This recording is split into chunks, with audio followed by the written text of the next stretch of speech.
I've been making wine since 2007. I actually had an interest for a long time. About 1970, I had an uncle that started making wine. He and my mother were growing Concord grapes, which mostly went for jelly. And my uncle started making wine. Unfortunately, he got sick right after that, passed away, and I never was able to taste any of that wine. And then about 10 years later, a gentleman, an elderly gentleman who was actually a co-worker of my father, and I knew this man my whole life, came from Europe, came from Hungary, had always made wine, home wine apparently. It was brought up that way. His family always did that. And started here, made a life for himself, eventually worked his way up to buying a property, growing things as he had done in Europe. Grapes and other fruits were part of that. And I tasted his wine in 1981, and it was good. It was a dry white wine. I really knew nothing about wine at that time. I drank a little bit of it, but really just didn't know that much about it at all. Always been a do-it-yourselfer, and I thought, I want to do this someday. I'm already growing fruits. And for whatever reason, younger, just too bashful, didn't ask him about it at all. And about in 2006, he came over to my house. He actually didn't live too far from where we currently live. Just stopped in for a visit. And he said, I would like to teach you how to make wine. Would you like to learn? Really? And I'm like, you have no idea. And I had started drinking a little bit of wine around the time when this gentleman made the offer to me. So he took me through the process of making each type of wine that he was making at home. He had probably 8 different types of wine from various fruits, everything from raspberries to pears, white grapes, red currants,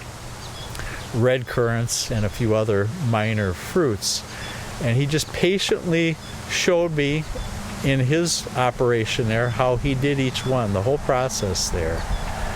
And he was just, I could tell he was just pleased with showing me how to do something, how to share something with me.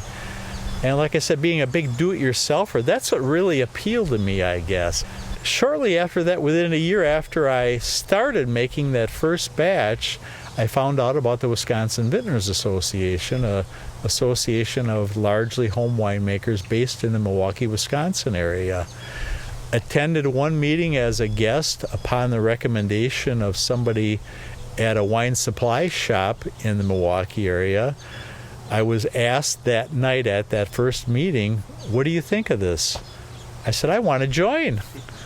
And so I joined a month later and gradually got to know more people there, started listening to what they were talking about.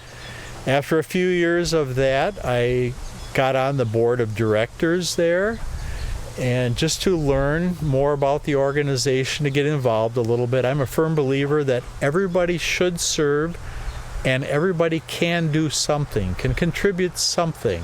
And once I was on the board, I realized I was in a group of people who not only were very passionate about making wine, but they also wanted to serve this organization. And they were so passionate that I learned a lot from them. We met at each other's homes for the board meetings. And after the business meeting, a social hour happened where you got to taste some of the other people's wines, basically the host's wines, and talk. And the talking, that's where the real learning takes place. My wife Debbie and I bought our first property out in the country. I planted grapevines there, but those were table grapes. And those were for juice and for jelly. No winemaking at that particular time. That was 35 years ago. So I've been growing grapes on and off for 35 years, but seriously, wine grapes for about 12, 13 years.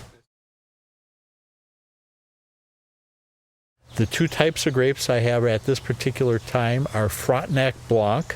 It's a white grape. It was developed by the University of Minnesota. Very cold hardy, down into the minus 30 below. And the other variety is a little newer. It's called Petite Pearl. red grape. That was developed by a gentleman named Tom Plocker. He is a Minnesota grape breeder. I believe he was an engineer originally, but he's been a hobbyist breeder for a lot of years and now is doing that full time and has developed successfully a number of cold hardy grapes. There's a lot of maintenance, definitely a lot more than even somebody that thinks they know what they're doing gets into. When sometimes a budding, aspiring grape grower asks me about it, I says, I'm not sure if I would do it over again. I said, it is a lot of work, it's a commitment.